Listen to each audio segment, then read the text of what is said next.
আসসালামু আলাইকুম সুপ্রিয় শিক্ষার্থীরা, আশা করি তোমরা অনেক অনেক ভালো আছো। আজকে এসএসসি পরীক্ষার্থী তোমরা যারা রয়েছে তোমাদের আজকে একটি নমুনা প্রশ্ন আজকে দেখানোর চেষ্টা করব। আমি আজকে যে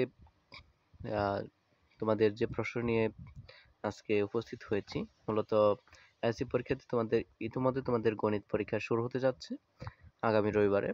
তো আমি এখানে তোমাদের একটি বরিশাল বোর্ডের 2017 সালে একটি প্রশ্ন দেখাচ্ছি, যদি বা এখন একটু ডিফারেন্ট। তো এখন আগে প্রশ্ন ছিল কিন্তু 11টা, তো এখন তোমাদের প্রশ্ন চলে আসছে 8টা, মানে হচ্ছে আগে প্রশ্ন 11টা থেকে 7টা দিতে হতো, এখন প্রশ্ন দিতে হবে 8টা, 8টা থেকে দিতে হবে 5টা। 8টা প্রশ্ন আসবে, 5টা প্রশ্ন উত্তর দিতে হবে। তো তার মধ্যে এখানে আমি যদি একটু দেখাই তোমাদেরকে, যে প্রথমত দেখো যে বীজগণিত, এই বীজগণিত থেকে কিন্তু তোমাদের আসবে যে বীজগণিত যে অধ্যায়গুলো সিলেক্ট করে দেওয়া আছে তোমাদের প্রত্যেকজনের সিলেবাস অনুযায়ী, প্রত্যেক স্কুল থেকে তোমাদের একটা সিলেবাস দেওয়া হয়েছে। সেই সিলেবাস অনুযায়ী তোমাদের যদি প্রাক নির্বাচনী পরীক্ষার যে অধ্যায়গুলো দেওয়া আছে সে অনুযায়ী এখানে তোমাদের বীজগণিত থাকবে, মাস্ট বি থাকবে। তো বীজগণিত এখানে আমি একটি নমুনা প্রশ্ন দেখাচ্ছি। তো এই বীজগণিতগুলো তোমরা যে অধ্যায়গুলো রয়েছে সে অধ্যায়গুলো এভাবে করে করবে। এরকম অঙ্কগুলো রয়েছে কমন কমন আসার মতো গুরুত্বপূর্ণ যে প্রশ্নগুলো রয়েছে সেগুলো। তো এখানে 1 নম্বর দেখতে পাচ্ছ, এরপর 2 নম্বর দেখতে পাচ্ছ বীজগণিত থেকে রাশি, এক চলক দুই চলকের কাজ রয়েছে সেগুলা। তারপর 3 নম্বর দেখতে পাচ্ছ যে সসীম দ্বারা অঙ্কগুলো থেকে। তারপর দেখতে পাচ্ছ জ্যামিতি, জ্যামিতি থেকে মূলত তোমাদের অঙ্ক কিন্তু আসবেই। জ্যামিতি থেকে 3টা অঙ্ক থাকবে, 3টা অঙ্ক থেকে তোমরা দুইটা অঙ্ক অনায়াসেই দিতে পারবে। এরপর দেখতে পাচ্ছ যে তোমাদের এটা ত্রিভুজ থেকে মূলত জ্যামিতি এসেছে। তো তোমরা যদি একটু দেখো, লক্ষ্য করো, এটা তোমাদের জ্যামিতি থেকে এসেছে। 5 নম্বর উত্তর, 5 নম্বর প্রশ্ন উত্তর। 4 নম্বর হচ্ছে বৃত্ত থেকে, এবং 7 নম্বর তোমরা দেখতে পাচ্ছ এটাও একটা জ্যামিতি।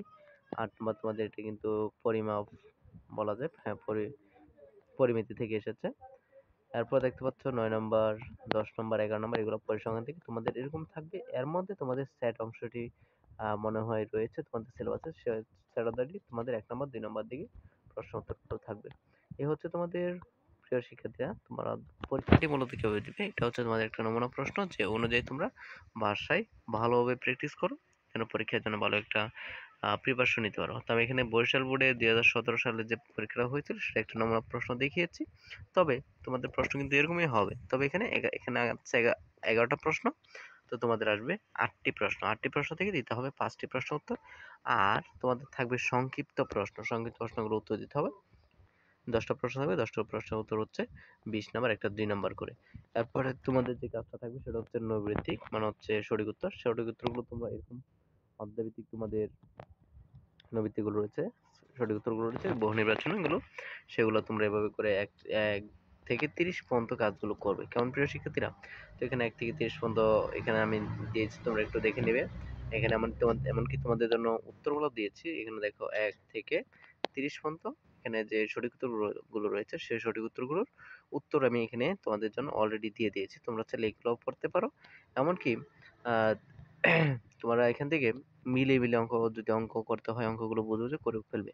তো প্রিয় শিক্ষার্থী, এই ছিল তোমাদের মূলত আলোচনা, যে গণিত বিষয়টি মূলত তোমরা কিভাবে প্রিপারেশন নিবে, কিভাবে পরীক্ষাটি দিবে। তো তোমরা যেভাবে প্রস্তুতি নাও তাহলে আশা করি তোমরা পরীক্ষাটি ভালোভাবে দিতে পারবে, তোমাদের পরীক্ষার প্রিপারেশনটা ভালোভাবে নিতে পারবে। তো তোমাদেরকে অসংখ্য অসংখ্য ধন্যবাদ আমাদের পরবর্তীটি দেখার জন্য। যদি আবারও বলবো যে তোমরা যদি আমাদের চ্যানেলে নতুন হয়ে থাকো তাহলে চ্যানেলটি সাবস্ক্রাইব করে বেল বাটনে ক্লিক করে বেশি বেশি লাইক, কমেন্ট এবং শেয়ার করে আমাদের পাশে থাকবে, যদি আমাদের ভিডিওটি তোমাদের কাছে ভালো লেগে থাকে, কিছুটা হলেও উপকৃত হয়। তো থ্যাংক ইউ সো মাচ।